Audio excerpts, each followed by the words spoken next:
जय जगन्नाथ दर्शक बंधु धनु राशि भाई और भौणी माने 20 जुलाई रु 29 जुलाई भितर आपण जीवन रे एमिति एक बड़ घटना घटवा जाउछि जहाँ आपण भाग्यर पूरा नक्शा बदलाई देव। ज्योतिष शास्त्र अनुसार यही 10 दिन भितर आकाश रे ग्रह मानकर जो चलन होउछि सेथिपई आपणकर एमिति गोटे सफलतार गुप्त योजना अच्छी जहाँ को जदि आपण यही 2 सप्ताह भितर भूल रे भी कहा आगे प्रकाश करदेवे तेबे हाथ को आसुवा बड़ सफलता और धनर भाग्य भी बर्बाद हो। आज भिडियो रे मु आपण को पूरा शास्त्र 100% सत प्रमाण सहित कहबी। कैरियर स्वास्थ्य परिवार एवं से सावधानता विषय रे जहाँ आपण को आगामी 29 जुलाई पर्यंत निहाती जानिबा जरूरी। भिडियोटी को शेष पर्यंत निश्चय देखंतु नहेले बहुत बड़ तथ्य हाथ छड़ा करिवे। धनु राशि ग्रह चलन कौन रही? राशि अधिपति गुरुदेव बृहस्पति। धनु राशि मालिक ग्रह होउचंती गुरुदेव बृहस्पति। आपण बहुत मजबूत और शुभ स्थिति रे अछंती। गुरु ग्रहंकर एही शुभ आशीर्वाद आपण को प्रतिटी असुविधा रक्षा करिवो एवं सठिक रास्ता देखाइबो। सूर्य एवं बुधंक स्थिति कौन रही? एही 10 दिन भितर सूर्य एवं बुधंक चलन आपण राशि कर्म भाव को सीधासलख प्रभावित करुछि। यह आपण कैरियर एवं चाकरी क्षेत्र में नुआ आलोड़न तैयारी करिवो। शनिदेव बकरी चलन कौन रही? एही समय शनिदेव अलटा चलिबा बकरी चलन रे अछंती। शनिंकर यही स्थिति जोगु आपण जो काम करिवे सेतिरे सामान्य विलंब किंवा बाधा देखा दे पारे। राहु एवं केतुंक प्रभाव। राहु केतुंकर विशेष दृष्टि जोगु मनरे हठात अजना भय द्वंद्व किंवा द्विधा प्रकाश पाई पारे। आपण गोटे निष्पत्ति नेवा पई बारंबार चिंता करिवे। दर्शक बंधु 20 रु 29 जुलाई भितर आकाश रे गोटे पटे शनिदेव बकरी चलन रही आपण को काम को धीमा करुचंती एवं राहु केतु मन रे द्वंद्व तैयारी करुचंती। किंतु आद्य डरंतु नहीं, कारण आपण को राशि मालिक महाप्रभु गुरुदेव बृहस्पति पूरा मजबूत होई आपण को मुंड ऊपर हाथ रखिचंती। सूर्य और बुधंक चलन आपण को कर्म क्षेत्र रे कौन बड़ लाभ आनिबो आसंतु जानिबा। 20 रु 29 जुलाई कर्म और कैरियर असल सत्य कौन रही? कर्म क्षेत्र में प्रभाव वृद्धि। यही 10 दिन भितर कर्म क्षेत्र में आपण प्रभाव बहुत बढ़िबो। आपणकर काम करने शैली को उपरिस्थ अधिकारी व सहकर्मी माने प्रशंसा करिवे। नुआ काम आरंभ पाई शुभ समय। जदि आपण कौन सी नुआ काम किंबा नुआ प्रोजेक्ट आरंभ करने को चाहूँगी तेबे 24 जुलाई पर आरंभ करतु। यही समयटी आपण बेस शुभ फल प्रदान करिवो। शनिदेव बकरी बा अलटा चलन जोगु आपण जो काम हाथ को नेबे सेथिरे सामान्य विलंब किंवा बाधा देखा दे पारे। कामटी शेष मुहूर्त रे अटकी गला भली लागिवो, किंतु आपण धैर्य हरांतु नहीं, परिश्रम जारी रखंतु। व्यवसाय रे नुआ निष्पत्ति। जो माने व्यवसाय करूचंती से माने एही 10 दिन भितर कोनोसी बड़ नुआ डील साइन करि पारंती। निजर भविष्यतर व्यावसायिक योजना व प्लान को 29 जुलाई पर्यंत गुप्त रखी काम करंतु, सफलता निश्चय मिलिबो। धनु राशि दर्शक बंधु 20 रु 29 जुलाई भितर कर्म क्षेत्र में आपणक एक बड़ परिवर्तन रहिबो।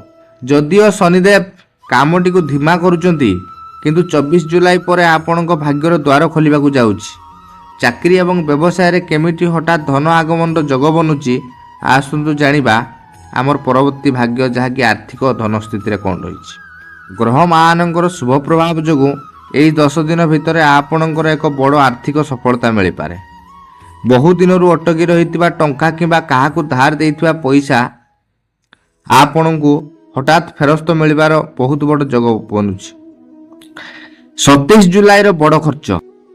धनु राशि दर्शक बंधु टंका तो आसीबो, किंतु विशेषकर 27 जुलाई पाखापाखि समय कौन सी अजथा खर्च बा बड़ खर्चर सामना करने को पड़ पारे। ଏହି ଦିନରେ କାହାକୁ ବଡ଼ ଧରଣର କରଜ ଦିଅନ୍ତୁ ନାହିଁ କିମ୍ବା ବିନା କାରଣରେ ସଫିଂ କରନ୍ତୁ ନାହିଁ। ପାରିବାରିକ ଜୀବନ କ'ଣ ରହିଛି? ପରିବାରରେ ଲାଗି ରହିଥିବା କୌଣସି ପୁରୁଣା ମନୋମାଳିନ୍ୟ କିମ୍ବା ତିକ୍ତତା ଏହି ସମୟରେ ପୁରାପୁରି ଦୂର ହେବ। ଘରକୁ ସୁଖ ଶାନ୍ତି ଫେରିଆସିବ। ପିତାମାତାଙ୍କ ସ୍ୱାସ୍ଥ୍ୟ କ'ଣ ରହିଛି? ଏହି 10 ଦିନ ଭିତରେ ଆପଣଙ୍କୁ ମାଆଙ୍କ କିମ୍ବା ବାପାଙ୍କ ସ୍ୱାସ୍ଥ୍ୟ ପ୍ରତି ସାମାନ୍ୟ ସତର୍କତା ଅବଲମ୍ବନ କରିବାକୁ ପଡ଼ିବ। ସେମାନଙ୍କର କୌଣସି ପୁରୁଣା ରୋଗ ଦେଖା ଦେଇପାରେ, ତେଣୁ ଡାକ୍ତରୀ ପରାମର୍ଶ ନେବାରେ ଆଦୌ ଅବହେଳା କରନ୍ତୁ ନାହିଁ। ସ୍ୱାସ୍ଥ୍ୟ ଓ ସାବଧାନତା କ'ଣ ରହିଛି? ଗାଡ଼ି ଚଳାଇବାରେ ସତର୍କତା। 20ରୁ 29 ଜୁଲାଇ ଭିତରେ ଗାଡ଼ି ଚଳାଇବା ସମୟରେ ପୁରା ସାବଧାନ ରୁହନ୍ତୁ।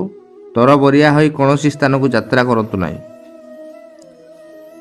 ପେଟଜନିତ ସମସ୍ୟା। ଏହି ସମୟରେ ଶରୀରରେ ପେଟଜନିତ ସମସ୍ୟା କିମ୍ବା ଗ୍ୟାସ୍ ଏସିଡିଟି ବଢ଼ିଯାଇପାରେ, ତେଣୁ ବାହାରର ତେଲ ମସଲା ଏବଂ ଅସ୍ୱାସ୍ଥ୍ୟକର ଖାଦ୍ୟଠାରୁ ପୁରା ଦୂରେଇ ରୁହନ୍ତୁ।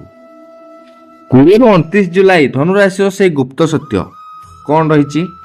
କାମ ସମ୍ପୂର୍ଣ୍ଣ ହେବା ପୂର୍ବରୁ ପ୍ରକାଶ କରନ୍ତୁ ନାହିଁ। ଧନୁରାଶିର ଲୋକମାନେ ବହୁତ ଉଦାର ଏବଂ ସରଳ ମନା ହୋଇଥାନ୍ତି। ସେମାନେ କୌଣସି ନୂଆ କାମ ଆରମ୍ଭ କରିବା ପୂର୍ବରୁ କିମ୍ବା କୌଣସି ବଡ଼ ଯୋଜନା ମନକୁ ଆସିଲେ ସେ ବିଷୟରେ ନିଜ ସାଙ୍ଗସାଥି ବା ଆତ୍ମୀୟ ସ୍ୱଜନଙ୍କ ଆଗରେ ଖୁସିରେ କହିଦିଅନ୍ତି। କିନ୍ତୁ ଏହି 10 ଦିନ ଭିତରେ ଆପଣଙ୍କୁ ନିଜର ଏହି ସ୍ୱଭାବ ଉପରେ ରକ୍ ଲଗାଇବାକୁ ପଡ଼ିବ। ନଜର ଲାଗିବାର ଭୟ। ଆକାଶରେ ଚାଲିଥିବା ଗ୍ରହମାନଙ୍କର ସ୍ଥିତି କହୁଛି ଯେ ଯଦି ଆପଣ ଏହି 10 ଦିନ ଭିତରେ ଆପଣଙ୍କର ଆଗାମୀ ବ୍ୟବସାୟିକ ଯୋଜନା, ଚାକିରିର ନୂଆ ସୁଯୋଗ କିମ୍ବା ଧନ ଆଗମନର ରାସ୍ତା ବିଷୟରେ କାହାକୁ କହିଦେବେ, ତେବେ ସେଥିରେ ଅତି ସହଜରେ ନଜର ଲାଗିଯିବ। ହେବାକୁ ଥିବା ସଫଳତା ଶେଷ ମୁହୂର୍ତ୍ତରେ ଅଟକିଯିବ। 29 ଜୁଲାଇ ପର୍ଯ୍ୟନ୍ତ ନୀରବତା। ଆପଣଙ୍କର ସବୁଠୁ ବଡ଼ ମନ୍ତ୍ର ହେଉଛି କାମ ପୁରା ହେବା ପର୍ଯ୍ୟନ୍ତ ମୁହଁ ବନ୍ଦ ରଖନ୍ତୁ। ନିଜର ସଫଳତାକୁ ପ୍ରଥମେ ନିଜ କାମରେ ପ୍ରମାଣ କରି ଦେଖାନ୍ତୁ, କଥାରେ ନୁହେଁ। ଧନୁରାଶିର ଭାଇ ଓ ଭଉଣୀମାନେ, ଏବେ ଆସନ୍ତୁ ଜାଣିବା ସେହି ସବୁଠୁ ବଡ଼ ଗୁପ୍ତ ଚେତାବନୀ ବିଷୟରେ। ଜ୍ୟୋତିଷଶାସ୍ତ୍ର ଅନୁସାରେ ଏହି 10 ଦିନ ଭିତରେ ଆପଣଙ୍କର ଏମିତି ଗୋଟିଏ ସଫଳତାର ଯୋଜନା ବା ପ୍ଲାନ୍ ଅଛି ଯାହାକୁ ଆପଣ ଆପଣଙ୍କର ସବୁଠୁ ପ୍ରିୟ ବନ୍ଧୁଙ୍କୁ ମଧ୍ୟ କହିବେ ନାହିଁ। ଆପଣଙ୍କର କୋଟି କୋଟି ଟଙ୍କାର ଭାଗ୍ୟକୁ ବି ବର୍ବାଦ କରିଦେଇପାରେ।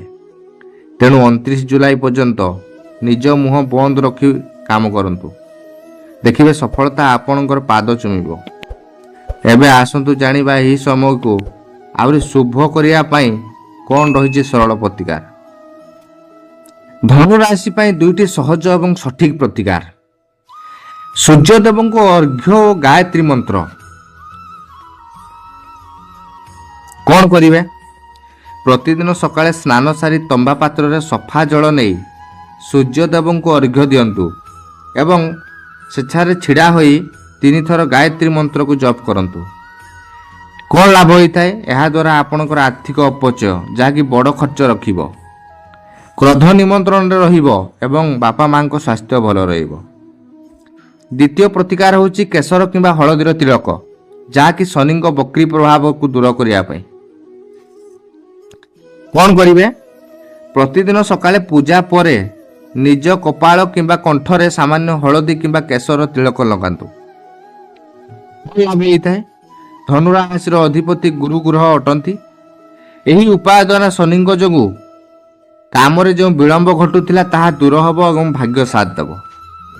ଧନୁରାଶିର ମୋର ପ୍ରିୟ ଦର୍ଶକ ବନ୍ଧୁ, ଗ୍ରହସ୍ଥିତି ଯାହା ବି ଥାଉ ନା କାହିଁକି, ଯଦି ଆପଣ ନିଜ କର୍ମ ଉପରେ ବିଶ୍ୱାସ ରଖିବେ ଏବଂ ନିଜର ଯୋଜନାକୁ ଗୁପ୍ତ ରଖିବେ, ତେବେ ଏହି 10 ଦିନ ଭିତରେ ଆପଣଙ୍କୁ ସଫଳ ହେବାରେ କେହି ଅଟକାଇ ପାରିବେ ନାହିଁ। ଯଦି ଆପଣ ବି ଜଣେ ସଚ୍ଚା ଧନୁରାଶିର ବ୍ୟକ୍ତି, ତେବେ କମେଣ୍ଟ ବକ୍ସରେ ଜୟ ଜଗନ୍ନାଥ ନିଶ୍ଚୟ ଲେଖନ୍ତୁ, ଯାହାଦ୍ୱାରା ମୁଁ ଜାଣିପାରିବି ଆମ ପରିବାରରେ କେତେଜଣ ସଦସ୍ୟ ଏହି ଭିଡ଼ିଓକୁ ଦେଖୁଛନ୍ତି। ଭିଡ଼ିଓଟି ଭଲ ଲାଗିଥିଲେ ଲାଇକ୍ କରିବା ସହ ଚ୍ୟାନେଲକୁ ସବସ୍କ୍ରାଇବ୍ କରିବାକୁ ଜମାରୁ ଭୁଲିବେ ନାହିଁ। ରହୁଛି। ଜୟ ଜଗନ୍ନାଥ।